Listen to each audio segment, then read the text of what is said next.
Hey guys, I am back with the Arrowhead topic, which is growing from a raw spot in your life. Basically, growing from that place of pain in your life.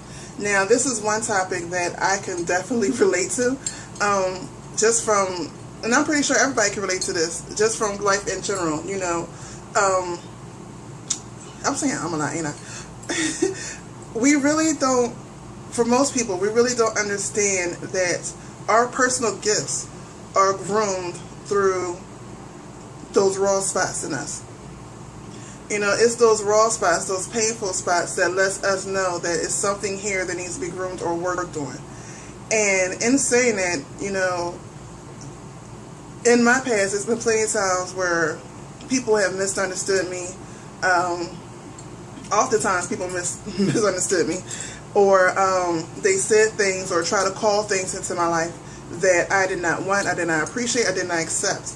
But with that, even though majority of times, because I have a beautiful will and a huge ego, it'll go in one ear and out the other. But even in saying that, as it passes through, I know how to filter in the things that they say that I feel as though is true for myself that I need to work on, and the things that either I feel as though it's untrue or I know it's true and I like it. So I don't care to work on it. I like it. It works for me.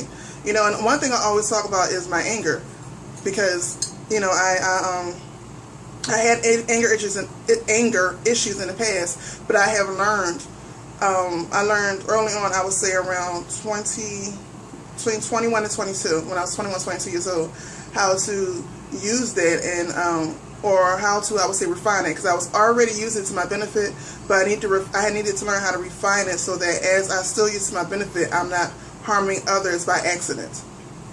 So with that being said, when people touch that raw nerve in you, you have to remember that it's a raw nerve in you, not them. So therefore, if it hits a nerve in you, that's something in you. That's some type of pain in you that's letting you know this is a trigger that you need to look at. There's something deeper here inside you that needs to be worked on. And this whole topic came about, it just so happened that I was thinking about it, I believe Shani was thinking about it, and Braveheart was thinking about it, and then there was this video flirting around with, I want to say Cheryl Underwood, but I'm not good with names. But either way, I think it's called Secret Talk or Real Talk. And she was saying how she ended up on a call where they was basically just slamming her.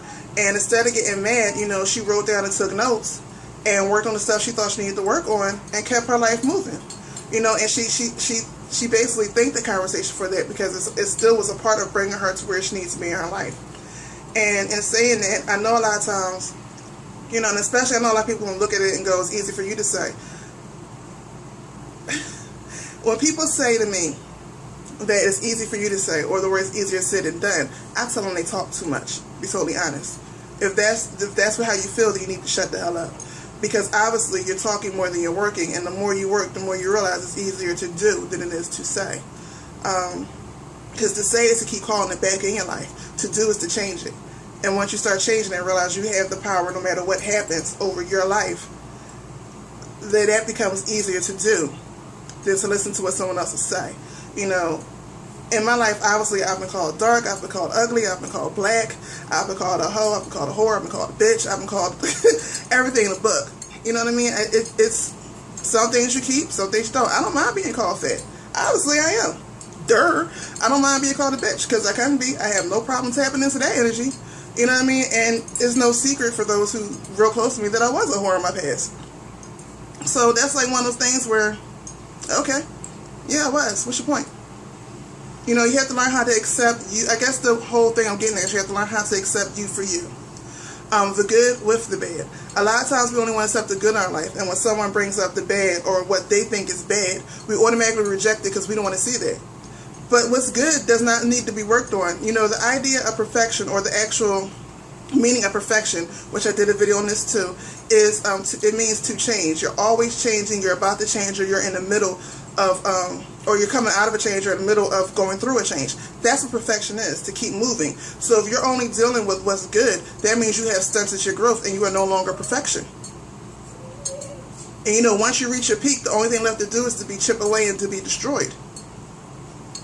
I'm just putting it out there for y'all to, pay attention to these things. So if someone's saying something you need to work on, first thing first, If it triggers something inside of you, then you need to see if that's really a truth that you're running from. If that is a truth that you're running from, look at that truth and decide whether you like it or not. Again, I like sometimes being a bitch. I have no problem with being fat. Actually, I kind of enjoy being a big girl. Hey, watch out for the big girls. Watch out for the big girls. But I rather enjoy it. It's not a problem for me. You know, as far as people say, oh, I'm so stubborn. Hey, you need to look at what the word stubborn means. I like being stubborn. I'm stubborn as hell. Yes, I am. I have a big will. I have a big ego. I am not humble. No, I am not at all. But those are the things that other people may see as flaws that I like about myself. But I had to recognize that first, that that's in me, to decide whether it works for my good or whether it works for my bad, and how much damage that actually does to other people. If it's not causing no damage to other people and it's working towards my good, I kept it. If it's not working towards my good and it's also harming other people, I let it go. It's you know, that's when you're working with that raw spot, or taking those raw spots in your life and making it for your good and how to harness it. We have to understand that there is no light without dark. It works hand in hand. It's two sides of the same coin. And once you truly realize that, you have to embrace both. And once you embrace both, then you can see what you need to use for what situation, and how you can harness all that rawness, all that pain, and turn it into something positive in your life. You know, there's plenty of people of examples who turned rawness and pain and stuff like that into something good in your life. Look at most actors. Matter of fact, look at most comedians. Most comedians have a horrible past, but they turned that horrible situations into laughter and joy, so that somebody else who's currently going through something can at least laugh through the pain. They took that rawness and made something positive. And I like to use comedians because most comedians are insane. We think they're funny, but they're truly insane.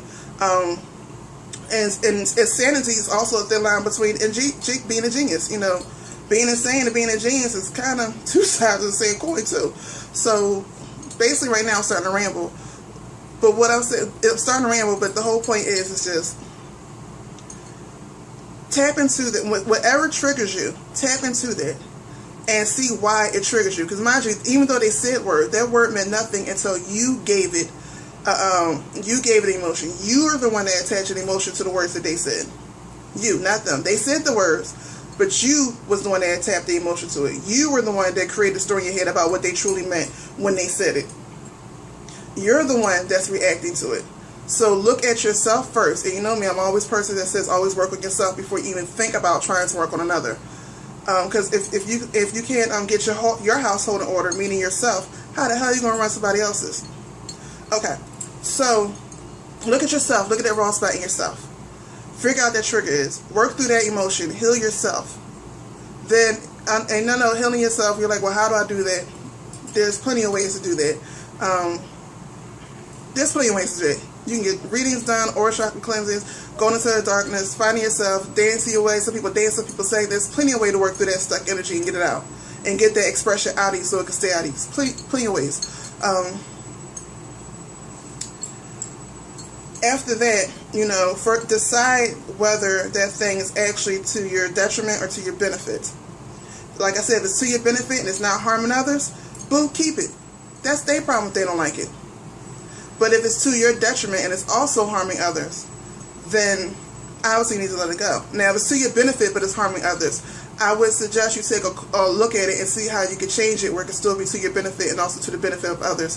Therefore, you don't have therefore your backlash or your Saturn return will be the way that you want it, and not have these little surprise bombs every freaking where. So with that, I'm going to let this video go. Everybody stay blessed. Peace.